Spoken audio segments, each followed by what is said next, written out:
Mine! Mine! Mine! Mine! Mine! Mine! Mine! Mine! Mine! Mine! Mine! Mine!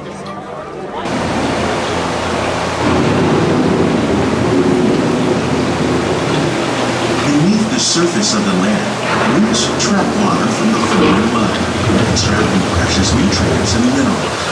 These elements, when combined with sunlight, create the diverse living systems of our planet.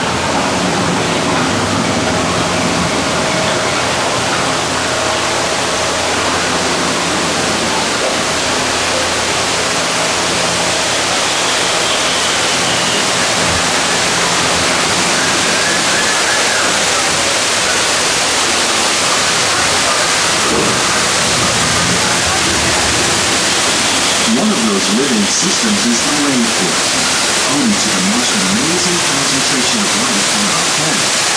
These dense and beautiful forests cover only a tiny portion of the Earth's surface, but they contain more than half of the plant and animal species. Rainforests are also extremely rich and productive living systems, providing us with oxygen, food, medicines, and other elements essential to our lives. Eating litter again. Awful dark.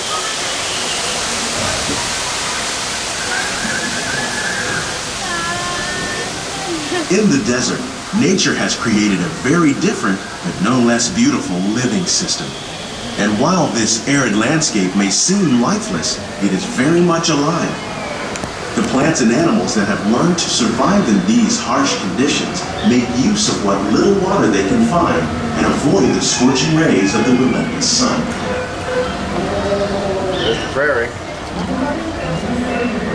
The American prairie once appeared as desolate as the desert, but over time, rainwater and nutrients gradually penetrated the hard surface of this land. Even the hooves of the mighty buffalo helped create the rich soil that would one day become home to the American farm.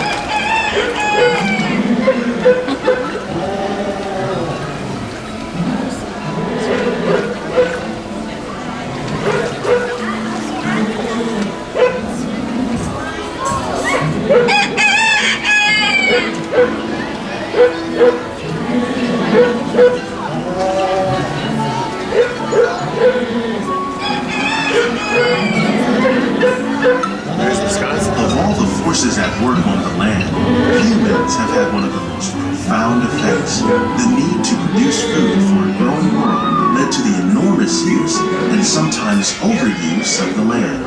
In our search for more efficient ways to grow food, we often fail to realize the impact of our methods.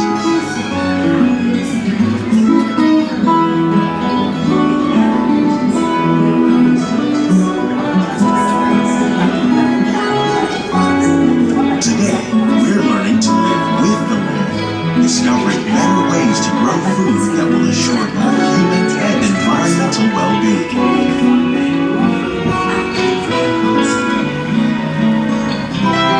Here at EPCOT, we're learning to reduce the need for chemical pesticides by breeding and using natural predators, like ladybugs and wasps, to control pests. In the farmlands across America, we're learning that by plowing under vegetation containing natural fertilizers, we can enrich the soil without the use of chemicals. In arid regions, we're learning to produce food on desert seacoasts by developing and planting crops that thrive on salt water. In Japan, we're learning that by mixing leaves and other living materials into our soil, we can make farmland more fertile without the need for chemicals. How will we meet tomorrow's growing needs for food production, yet still respect the needs of the land? Some of the answers are being discovered just ahead. To help us maintain these carefully controlled ecosystems, and for your safety, please remain seated in your home at all times.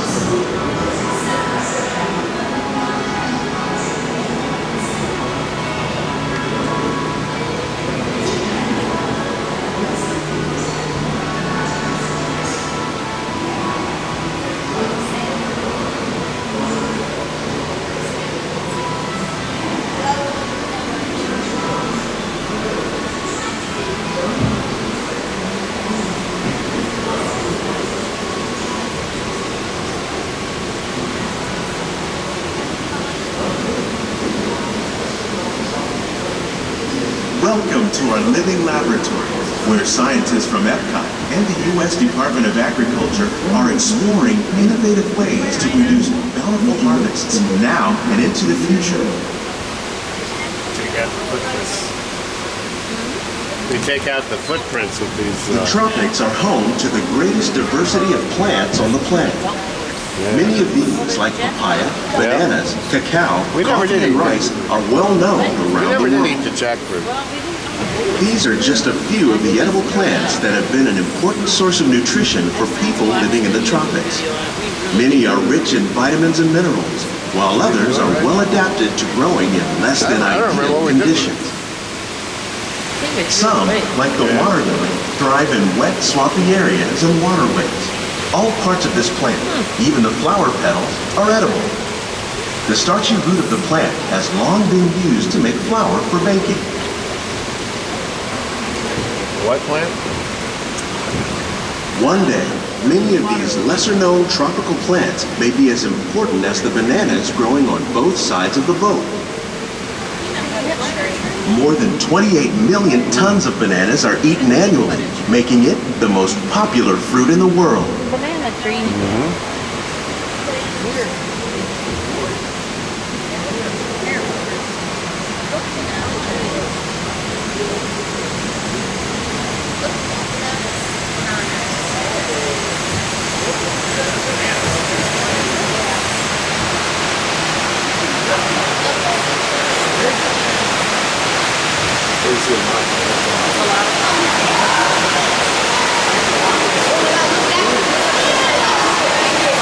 When I mention farming, you probably don't think of fish, but fish farming, or aquaculture, accounts for nearly half of all the seafood consumed globally. Tilapia, bass, and catfish, like the ones you see here, are 3 of the more popular crops raised by fish farmers. The sustainable system we're using here recycles the water in the tanks. As a result, we're able to save millions of gallons each year. Our small fish farm produces nearly 5,000 pounds of fish each year to serve in restaurants around Walt Disney World. Innovations like this one can play an important role in our efforts to produce bountiful harvests and still protect natural resources.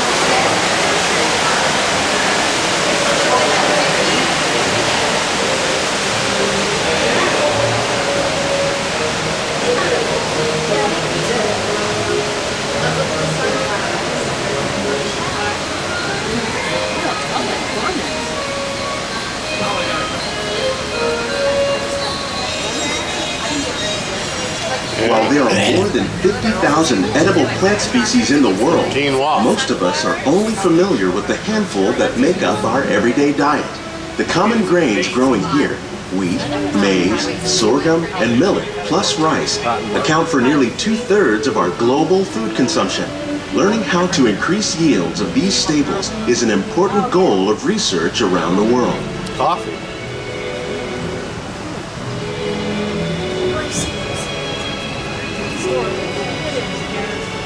Sorry. Yeah. Okay.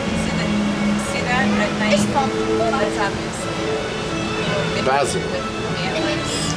This reindeer looks like These plants are definitely on their way up. Innovative growing techniques like these increase yields while more efficiently using resources like water, fertilizer, and pesticides. Another innovation at work here is our integrated pest management program. By populating our greenhouses with beneficial insects that prey on harmful pests like aphids and flies, we are significantly reducing our reliance on conventional pesticides. We're growing these crops using our nutrient film system. This technique precisely controls and recycles water and nutrients. With it, we can produce over 27,000 heads of lettuce a year in this one small area.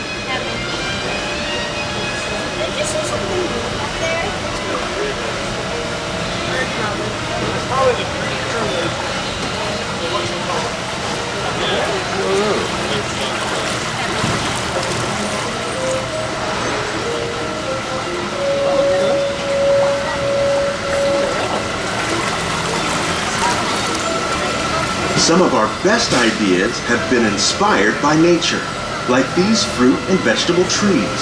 By growing these ground plants vertically, we can increase yields and better control diseases. These crops taste as good as they look. In fact, we serve more than 15 tons of produce from our greenhouses in restaurants here at the land every year.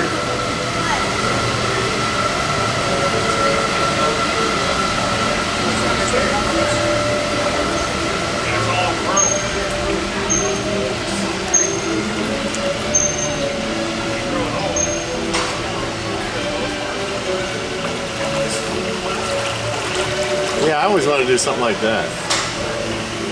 Yeah. Take the fish waste and then send it back up to The future of agriculture may include innovative ideas like this vertical growing system. Plants grown in this way use a fraction of the space required by traditional growing methods. That saves water and increases production. The aquaponics system on your left combines hydroponics with aquaculture. The fish provide a natural source of fertilizer for the plants, and the plants help keep the water clean for the fish. It's another great way to produce more while using less. In our lab, EPCOT scientists are working with the U.S. Department of Agriculture on a number of innovative projects. The goal of these efforts is to produce higher yielding and better quality plants.